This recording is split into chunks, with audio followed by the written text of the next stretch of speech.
Jumpa lagi di TV dan sekarang kita akan kasih rekomendasi smartphone di akhir tahun 2022 untuk kelas 7 sampai 10 juta rupiah. Loh, yang lebih murah mana? Udah ada videonya kemarin, udah pada tayang. 1 sampai 2, 1 sampai 2, 2 sampai 3, 3 sampai 5, 5 sampai 7 udah ada. Mungkin belum subscribe ya. Makanya di-subscribe biar bisa dapat notifikasinya, hidupin loncengnya ya. Oke, kalau gitu sekarang kita mulai dulu yang 7 sampai 10 juta rupiah.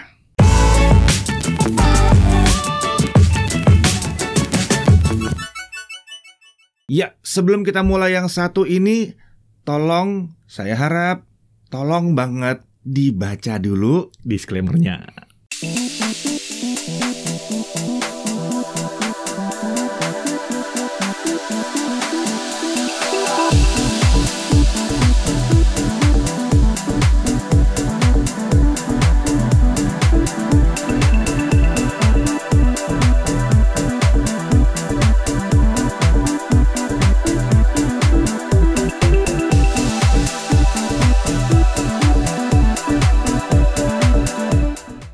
Iya, kenapa disclaimer perlu dibaca, Chris? Ya biar banyak yang lebih paham lah sama pembahasan ini tuh. Dan nggak perlu debat di komentar yang ini HPA mana, HPB mana, kok begini, kok begitu gitu. Iya, itu sebagai landasan kita untuk memilih smartphone yang ada di sini lah gitu. Iya. Ada banyak yang nanya kenapa harganya nggak begini? Ya udah geser kemarin. Iya, kita bikinnya kapan gitu. Ini nggak mungkin ya video ini direkam terus tiba-tiba langsung tayang.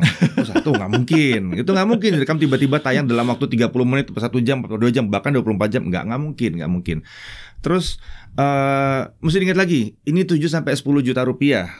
Berarti bukan 7 sampai 10-an. Ya. Bukan 10-an. Bukan 10-an, harusnya bukan 10-an ya, bukan 10,8, 10,5 bukan. Jadi ntar nanya, "Wah, itu kan ada gitu." Ya, beda ya. Jadi kita akan mulai bahas aja 7 sampai 10. Wah, ini sih rentangnya udah ini sih udah beda nih dari yang kemarin-kemarin ini. Yes. Ini apa nih? Ini udah bukan flagship killer sih ini harusnya sekarang. Udah flagship harusnya. Udah flagship. Dulu ini flagship killer. Iya. Iya, sekarang ini flagship beneran sih harusnya kalau sekarang ya hitungannya. Tapi dengan harga yang lebih terjangkau biasanya. Iya. Jadi kalau kalian mau merasakan smartphone kelas flagship tapi budgetnya nggak mau di atas 10 juta, biasanya smartphone tentang harga segini akan cukup mewakilkan sih. Jadi, iya. Jadi cycle-nya juga panjang ini. Kita bicara 2-3 tahun minimal untuk pemakaian, tapi untuk produk cycle-nya setahun sekali biasanya gitu. Oh ya, enaknya gitu ya, dia keluar tiap 1 tahun sekali. Yes. Iya, kalau yang ini 1 tahun sekali, enggak yang setahun 2 kali kayak seri tengah ya. Dan karena produk cycle itu juga jadi catatan penting di rentang harga ini untuk kita bahas. Ini sudah akhir 2022. Oke. Jadi sebagian dari produk ini kemungkinan sudah akan ada produk generasi barunya. Jadi hati-hati, mungkin jangan terlalu terburu-buru untuk beli, kecuali kalau memang kalian butuh cepet banget gitu loh. Ya, jadi yang penting perlu diingat itu, untuk mid range umumnya sekitar 6 bulan sekali setelah rilis, flagship itu 1 tahun sekali. Ya.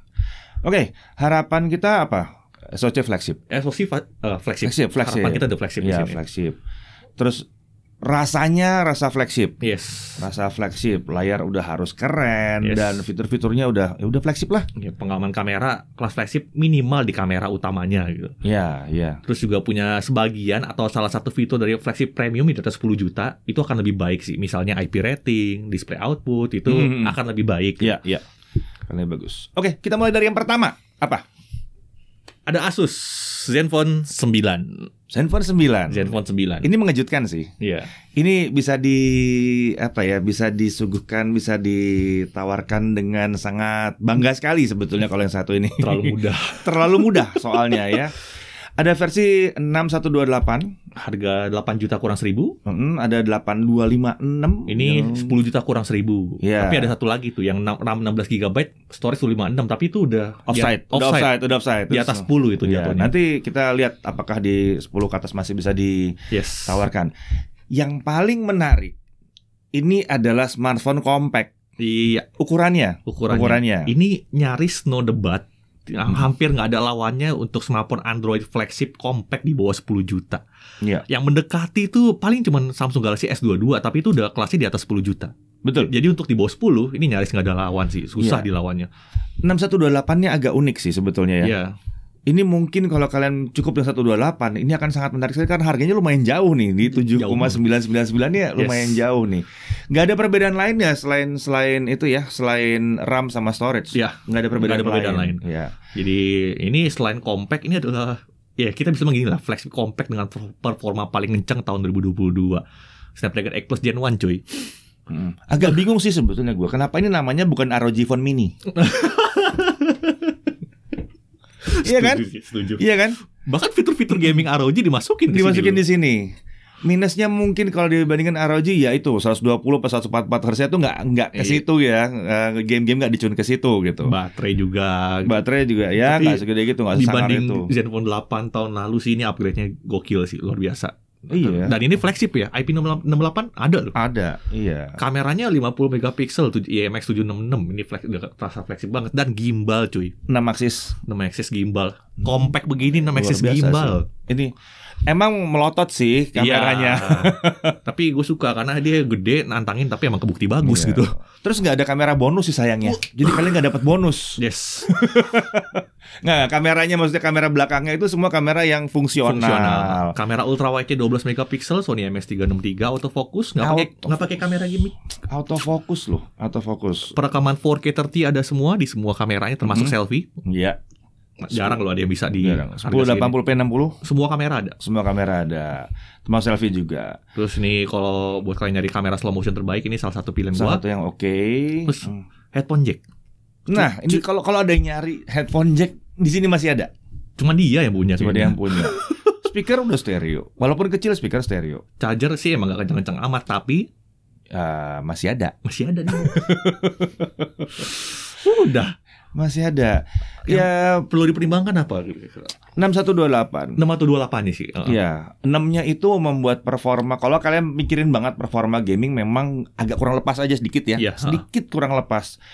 Tetap sangar sih. Untuk 8 Plus Gen 1 ini masih tetap sangar 6128-nya. Walaupun yang 8 jelas lebih sangar. Yes, dan 128GB ini kalian benar-benar harus perhatikan banget apakah 128GB itu cukup atau enggak buat kalian. Kalau buat kita berdua sih jujur aja 128GB kayak cepet banget habisnya gitu loh. Apalagi kameranya bagus, mungkin kalian rekam video cepat penuh ini storage. Salah nyeting di 4K selesai. Iya.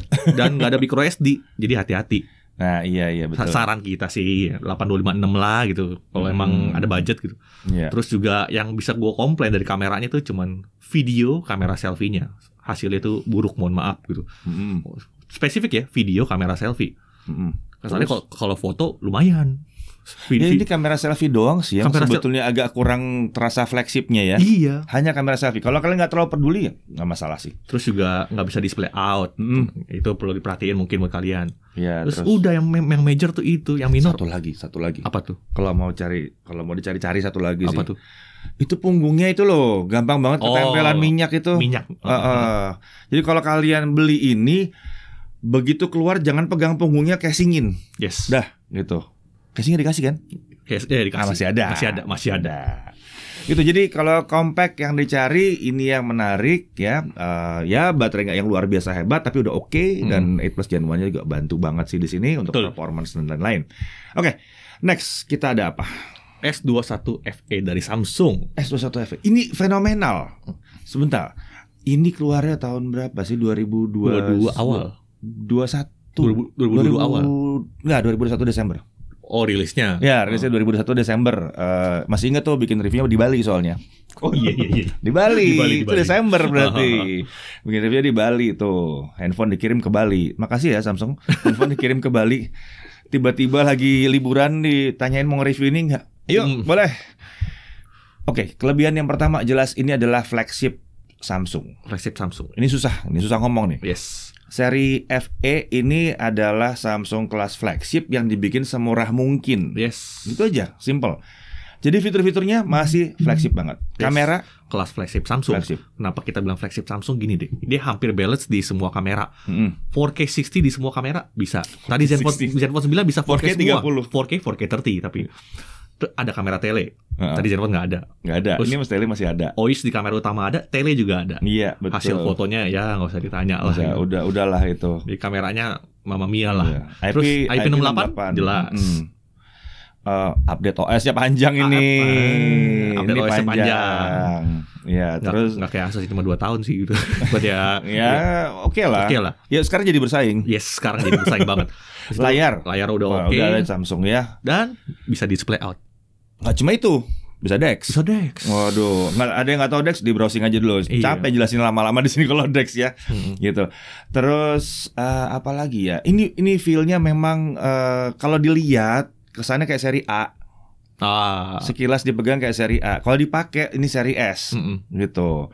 Karena masih plastik ya gitu. Iya. Itu salah satu bagian yang dipangkas biar murah lah. Iya lah, biar wajar lah. Terus paling pertimbangan besarnya ini. Kalau dari gua ya, yaitu walaupun prosesor flagship tapi Exynos 2100 di sini tuh kurang disarankan untuk kalian yang nyari buat gaming berat sih belum. Buat gaming enteng-enteng oke, cuman kalau Genshin ya jangan terlalu ngarep banyak aja gitu. Tapi terus terang ya, Exynos 2100 menurut gua pribadi ini Exynos terbaik. Yes. 2200 itu agak sedikit maksa soalnya. Masih pakai kok.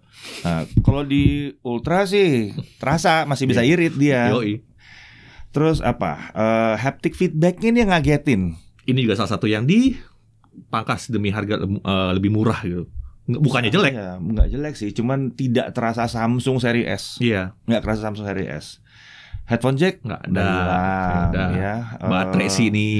Baterainya belum awet-awet banget. Belum ya. Dan ini sudah mulai edisi tidak ada charger dalam box. Betul sekali. Ya.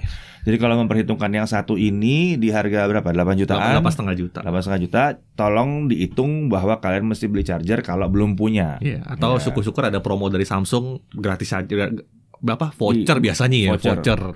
Atau ada toko-toko yang bundling. Ya bundling. Udah dibundling gitu.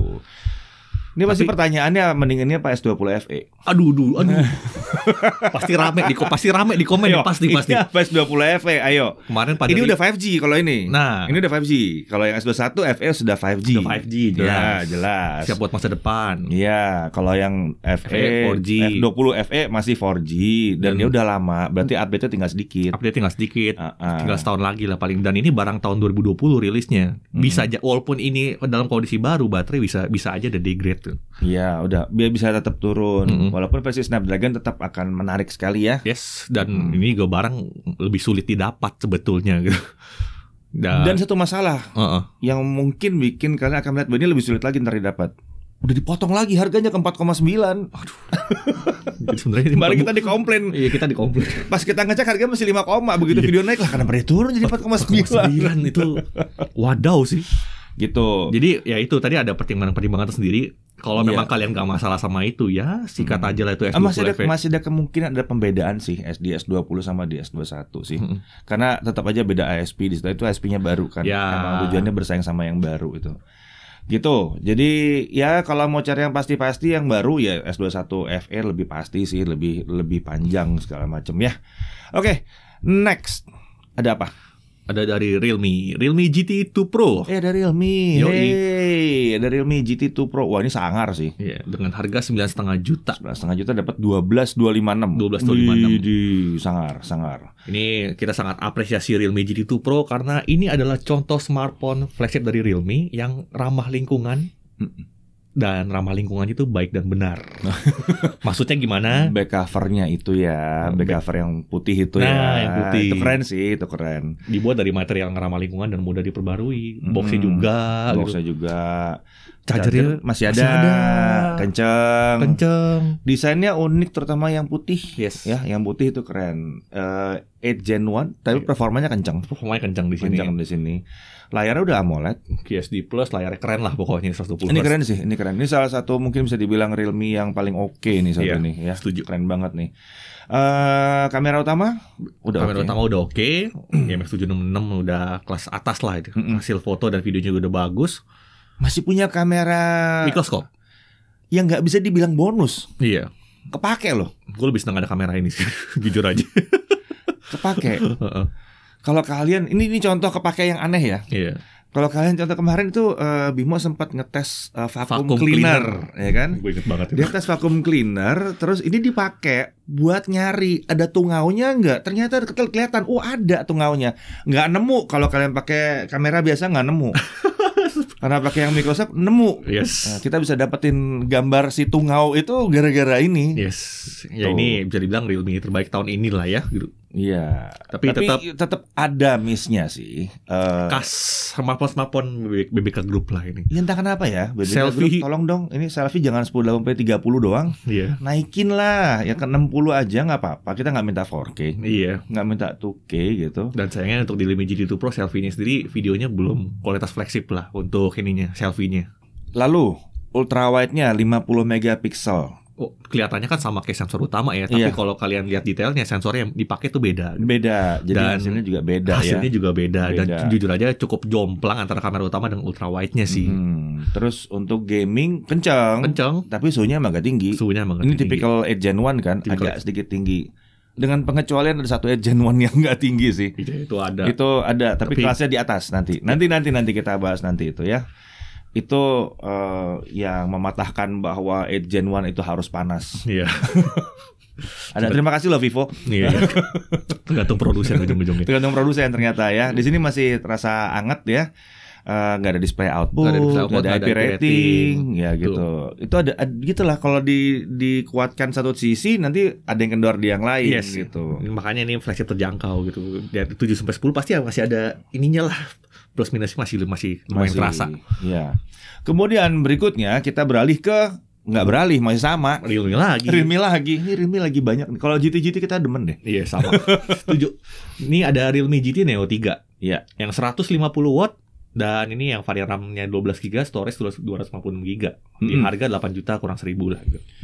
Ini ada varian lebih murahnya masuk ke rekomendasi harga yang sebelumnya. Iya. Tapi ini versi lebih tingginya. Iya. Yang sebelumnya itu yang di 80 watt ya. 65 watt atau 80 watt. Kemarin kita salah ketik. Iya. Dan RAM 8 GB gitu.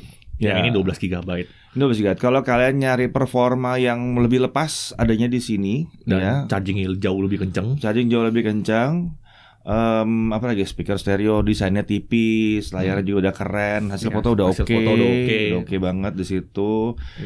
Terus tipikal 8100 sih yang pernah kita coba. Untuk performanya tuh kenceng dan lumayan stabil, tapi di menit-menit tertentu tuh, apalagi kalau main gaming udah lama ya, itu wajib pakai kipas sih tetap. Kalau mau lama panjang gitu ya, pakai kipas. Sama sih sebetulnya penyakitnya 870, 8100. Pokoknya kalau udah kayak gitu-gitu tuh udah butuh kipas biasanya. Perekaman video kamera utama gimana? Masih kurang ya. Masih ada beberapa PR, misalnya 4K-nya nggak stabil, terus gambarnya masih over sharpening kayak gitu-gitu. Terus dan sisanya mirip kayak yang tadi. Apa selfie Full HD 30 itu selalu yang kita komplain gitu kan. Headphone jack udah nggak ada, IP rating belum ada di sini. Dan walaupun buat gamingnya asik banget, tapi buat kalian ngincer game-game di atas 60 FPS itu belum banyak di sini. Belum banyak, ya. Terus sih kalau penampilan gue lebih senang yang tadi ya. Yang mana? Yang GT2 Pro? Yang putih. Setuju. Itu lebih keren sih. Lebih keren. Harga. Walaupun ini GT Neo 3 tapi yang 2 Pro-nya lebih wow gitu. Oke, itu tadi yang kita bisa sarankan banget sih sebetulnya ya. Lalu sekarang kita lanjut ke yang layak dipertimbangkan. Jadi mungkin bukan pilihan utama kami, tapi mungkin smartphone ini punya keunikan spesial buat kalian. Jadi kita mention di sini. Yang pertama, ini yang pernah kita skip. Kita skip terus yang satu ini ya, iPhone 11. Iya. Tapi kan harganya udah turun ya. Dan ini cek di mana? Di e-commerce ya? Iya, di e-commerce, di iBox udah habis soalnya. Di e-commerce di tempat-tempat lain masih ada. Waktu di iBox ada, dia sempat banting banget loh ini iPhone 11 ini ya. Yang storage 128 GB di harga 9,5 juta. Yes. Tapi kenapa ini menarik? Ya pertama itu harganya udah turun. Dan walaupun ini keluaran tahun 2019 ya, tapi OS update-nya masih panjang. Kalau Apple tuh enaknya tuh gitu. Iya. Dan SoC-nya pakai A13 Bionic yang masih relevan sampai sekarang. Tetap kenceng. Masih oke ya. Dan kelebihan Apple lainnya ekosistem. Itu udah sulit dilawan sih kalau ngomongin ekosistem Apple ya. Terus kalau yang main IG, wah udahlah. Udah iPhone. Kalau kalian pengen hasil, kalau direct ya, kalau istilah direct. Ya direct. Kalau indirect mah masih bisa bersaing Android ya. Masih bisa menang malah. Tapi kan kadang-kadang nggak mau pusing ya, pokoknya buka IG terus jalan gitu, ya kan? Ya IP68 juga udah ada. Ada satu lagi kelebihannya, yang tuh? paling penting, penampilan kameranya. Oh, ketawa gitu iPhone. Ya, ini iPhone yang kelihatannya lebih modern ya. Ya cukup ekosistem Apple tuh udah cukup jadi alasan untuk beli sih. Karena ekosistem di sini menyakup apa nih, IoT-nya. Itu ekosistemnya udah oke. Udah lengkap semua app itu. Developer, kalau app biasanya lebih duluan di iOS biasanya gitu. Iya. Terus dukungan aksesoris. Kalian habis beli iPhone, nyari casingnya, screen protectornya, gamepad, cooler, gimbal, semuanya tuh pasti dirancang. Sampai pusing kalau milihnya. Iya, sampai semua brand itu pasti ngerancangin itu iPhone duluan. Iya. Jadi kalian nggak akan pusing nyari aksesoris gitu. Betul, tapi sayangnya ini masih 4G dan tidak bisa dibikin jadi 5G. Betul. Nggak bisa. Layar masih 60 Hz walaupun ya nggak terlalu masalah juga. Untuk yang harga segini storage-nya 128 GB. Hati-hati. Hati-hati ya. Ada sih di atas ya, cuman itu udah lewat 10 juta lebih gitu. Charger? Ya udahlah. Ya udahlah nggak ada. Pelopor charger nggak ada. Udah gitu chargingnya nggak kenceng-kenceng amat juga chargingnya. Ya. Oke. Kalau gitu, next ada apa lagi kita untuk yang layak untuk dipertimbangkan juga? Nah, ada iPhone lagi. Oh, iPhone lagi. Tapi ini yang iPhone SE 2022. Oke. Ini sebetulnya lebih tinggi loh ini. Iya. Ini lebih tinggi.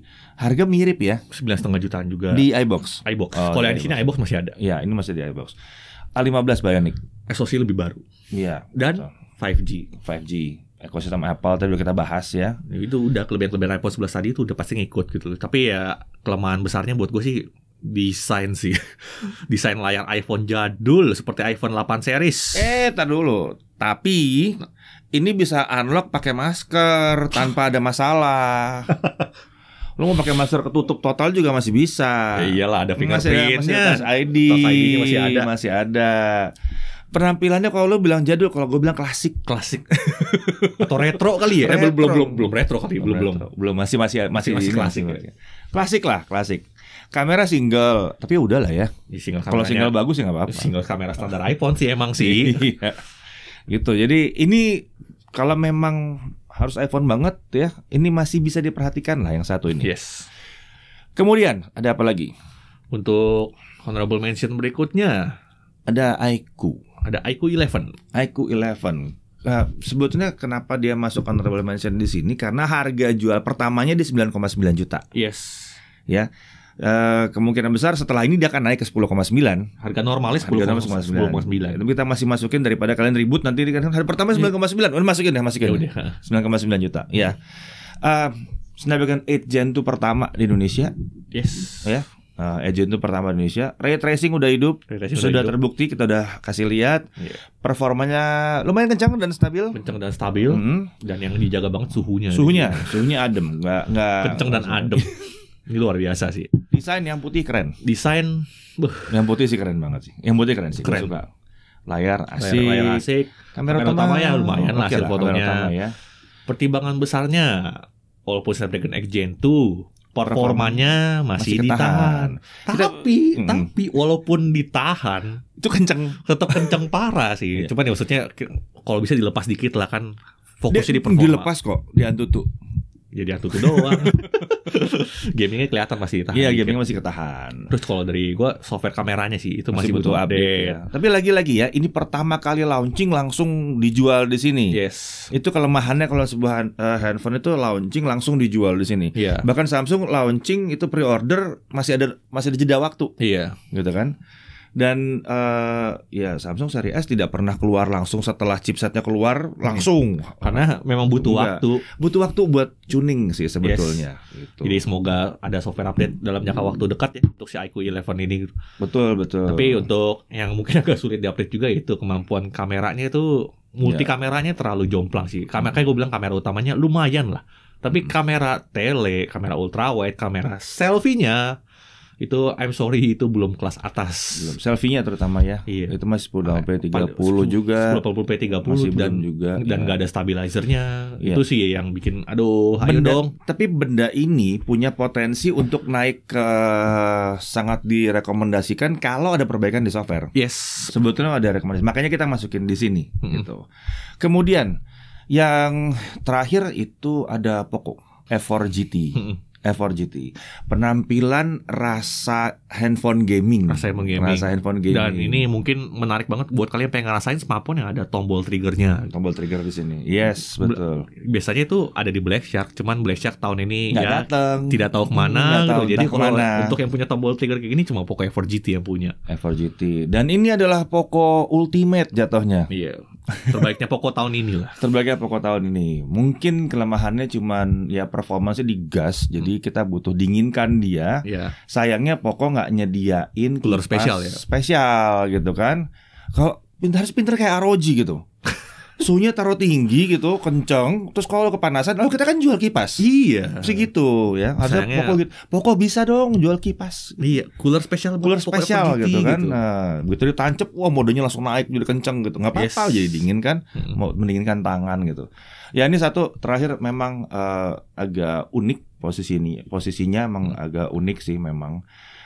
Performance-nya juga kemarin sempat ditweak dulu ya, terus naik juga akhirnya. Kalau ada yang lihat ada review versi awal itu banyak yang katanya performance-nya kurang gitu oke. Itu karena limit di kayaknya skin temperature ya. Masih ditahan. Ya, tapi yang pas kita review kalau mau cek lagi reviewnya itu udah dilepas skin temperature-nya lebih tinggi. Jadi kita dapat performance yang lebih tinggi di situ. Gitu. Dan ya harganya masih di kelas harga ini. Masih di kelas harga ini juga. Masih 9 juta. 9 jutaan. 9 udah ada promo kemarin 8,5 juta. 8,5 juta sempat ya turun ya. Gitu. Oke, kalau gitu ini adalah smartphone yang kita bisa sarankan di kelas harga berapa kita nih? 7 sampai 10 juta. 7 sampai 10 juta, nggak lebih 7 sampai 10 juta dan ada beberapa yang layak untuk diperhatikan juga di kelas harga segini. Dan sekali lagi kalau misalnya emang kalian ngerasa kok yang si A nggak ada, si B nggak ada, ya mungkin kalian bisa tulis aja di komentar. Tulis aja. Jangan pertanyakan kenapa kita tidak menyarankan, tapi kalian sarankan aja. Saya menyarankan ini gitu. Karena apa? Mau kalian sarankan kayak gimana pun kita nggak bisa ngedit videonya lagi kalau udah diupload. Oh ya, beberapa smartphone mungkin nggak kita masukin karena emang udah nggak ada atau kita nggak nemu ya. Jadi jangan dikomplain juga, itu banyak banget yang komplain kemarin. Ya, oke kalau gitu 7 sampai 10 udah dan yang sebelum-sebelumnya juga udah. Jadi nanti tinggal satu video lagi setelah video ini yang melengkapi semuanya untuk yang seri flagship ya. Oke kalau gitu sampai di sini dulu. Sampai jumpa lagi di Jagat TV.